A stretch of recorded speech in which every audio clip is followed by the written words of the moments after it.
Halo guys, kita lagi di kampus UHAMKA Fakultas Teknik nih. Kita bakal nanya ke mahasiswa di Fakultas Teknik tentang front end dan back end. Yuk ikutin kita. Halo Bang, sebelumnya dengan abang siapa nih, dari fakultas apa dan prodi apa Bang? Gua Ijlal dari Fakultas Teknologi Industri dan Informatika FTII, prodi TI.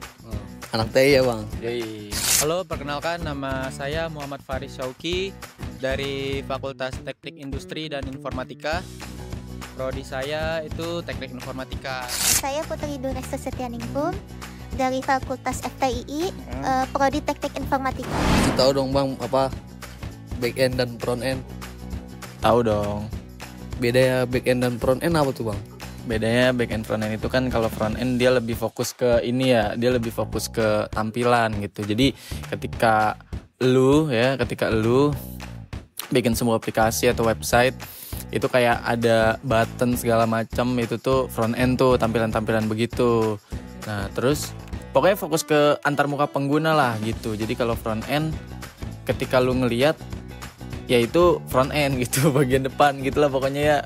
Bagian back end tuh bagian dalamnya lah, kayak di balik layar gitu. Kalau dari front end itu bagian dari aplikasi atau website yang langsung terlihat oleh user atau pengguna.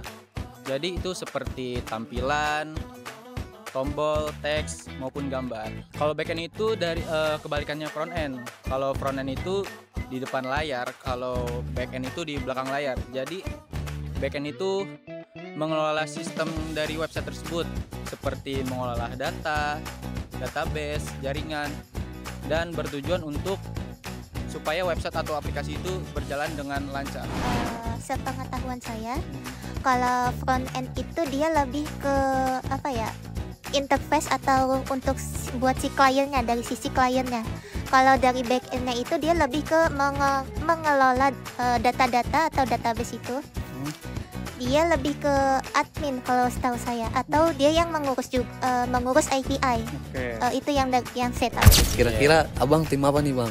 Back end atau front end Bang? Kalau gue sih full stack ya, karena semua kan full stack pada waktunya. Lu nggak bisa front end doang coy. Jadi back end juga harus main gitu. Saya lebih suka ke back end sih, karena saya orangnya suka kerja di balik layar. Dan kalau back end itu berfokus ke logika, jadi suka memecahkan masalah lah. Karena sebelumnya kebetulan saya pernah magang ya, itu kebetulan juga front end, jadi saya lebih memilih front end karena lebih mudah dipelajari, karena kan dia ada warna, ada bentuk, garis, dan animasi sebagainya. Kalau menurut saya gitu. Oke, cukup sekian ya Kak. Terima kasih banyak. Semangat Kakak.